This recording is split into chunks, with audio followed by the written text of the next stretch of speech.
원칙적인 원산지 표시 방법에 의해서 원산지를 잘 표시해서 들어온다면 여러분들은 보수 작업에 따른 비용 부담이라든가 또는 통관 지체에 의한 기회비용 상실 이런 것들을 충분히 예방할 수 있는 거거든요.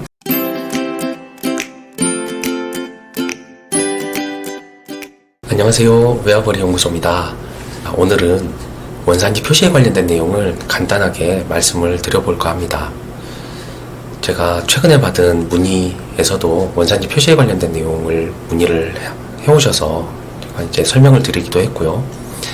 또 제가 이제 기억을 더듬어 보면 많은 문의들 중에 꽤나 잦은 빈도로 원산지 표시에 관련된 부분으로 조금 어렵다 또는 지금 통관 직전인데 원산지 표시가 제대로 안 된 것 같으니 좀 설명을 해달라라고 요구가 오는 경우가 꽤 있었거든요. 그만큼 무역 거래자분들이 마지막 단계까지 좀 신경을 못 쓰고 놓치고 있는 부분 중에 하나가 원산지 표시인 것 같습니다. 특히 원산지 표시는 물건이 제조될 당시 그때 당시에 이미 처리가 됐다면 사실 신경 쓸 거리가 없는데 이 제조될 당시까지는 놓쳐버리고 물건이 완전히 포장까지 끝낸 다음에 한국에 들어오기 직전에서야 한국의 규정이 이렇기 때문에 통관해서 애먹을 수 있다라는 것을 인지를 하시고 문의를 해오시는 경우들도 종종 있어요. 그만큼 생각보다 잘 놓치는 항목이라는 거겠죠. 무역을 하면서 수입이나 수출을 할 때 가장 중요한 건 특정 요건을 충족했느냐 여부를 정말 많은 가지수가 있는데 그런 조건의 가지수를 전부 충족해내는 거, 그게 이제 수입을 할 수 있느냐 없느냐의 차이겠죠. 그리고 그 중에 하나로서 요즘은 아주 중요하게 보는 게 원산지입니다. 그래서 세관이 이 원산지 표시에 대해서 어떤 자세로 이 체크에 임하는지 먼저 최근에 인천세관에서 내준 이 공지사항을 제가 난리지바스켓에 올린 게 있거든요. 그 내용 먼저 좀 살펴보도록 할게요.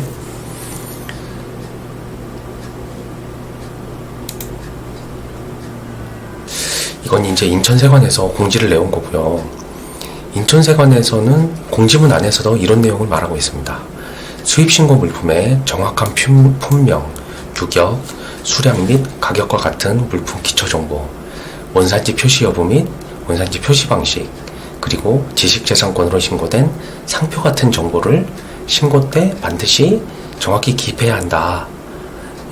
다시 말해서 세관이 현품의 개장검사를 할 때에는 물품의 품명, 규격, 수량과 가격과 같은 정보가 이 송장상의 내용과 일치하는지 여부, 그리고 원산지의 표시 여부, 그리고 상표권 같은 지적재산권을 침해했는지 여부, 이거를 개장검사 때 가장 심도 있게 들여다본다라는 말로 다시 우리가 풀이를 할 수가 있거든요. 그렇다는 얘기는 수입 실적이 전무하다가 처음으로 이제 수입을 하게 됐을 경우에는 거의 100% 현품 개장검사가 걸린다고 보시면 되거든요. 그런 상황에서 당연히 원산지 표시 여부도 체크가 되겠죠. 그런데 우리가 이런 원산지 표시 같은 거를 제대로 체크하지 않고 물건은 일단 보세구역에 도착을 했다. 그런데 개장검사를 했더니 원산지 표시는 제대로 되어 있지 않더라 라고 한다면 당연히 세관에서는 보수작업 명령을 내리게 됩니다. 보수작업을 이행할 것을 요구받게 되면 물론 이제 원칙적 표시 방식이 있지만 스티커링이라도 좀 해야 되는 상황이 벌어지는 거고 비용이 발생이 되는 거죠. 즉 물건이 생산 단계에서 이미 원산지 표시를 잘 해서 들어왔다면 여러분들이 더 이상 부담할 거리는 없었고 또한 현품 개장검사에서도 문제가 없었을 겁니다. 그런데 나중에 개장검사 때 원산지 표시가 되어 있지 않다고 한다면 당연히 통관도 지체될 뿐더러 원산지 표시한다고 보수작업하면서 또 여러분들이 부담하셔야 되세요. 따라서 가장 좋은 건 원산지 표시를 제조할 당시에 한 상태에서 패키징이 돼가지고 한국에 도착하는 겁니다. 그래서 무역 거래자분들, 특히 수입 거래 하실 분들은 반드시 원산지 표시가 적정 표시 방법으로 되어 있는지 여부를 체크하시는 것, 그렇게 해서 출발하도록 하는 것이 돈을 아끼는 방법입니다.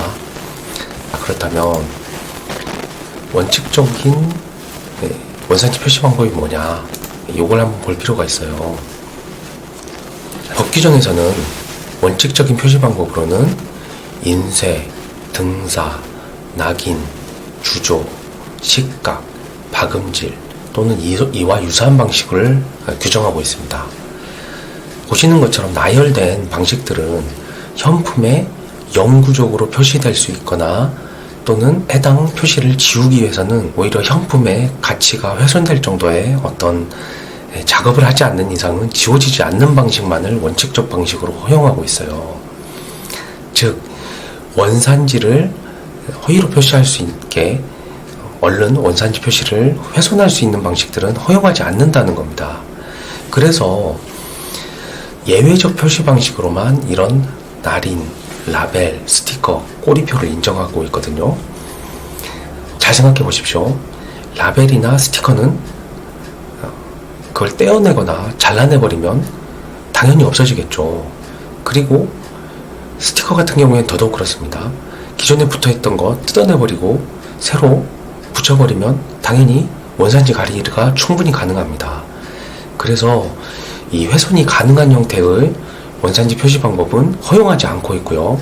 다만 그러한 표시 방식이 어쩔 수 없이 행해져야 된다라고 하는 경우에만 이 예외적 원산지 표시 방법을 인정하는 겁니다. 그래서 어떤 수입자분들은 저한테 그런 문의를 하세요. 아니, 다른 사업자 봤더니 원산지 표시 안 돼 있어도 뭐 통관 잘 되어 오던데요? 이런 말씀 하시는 분들이 있어요.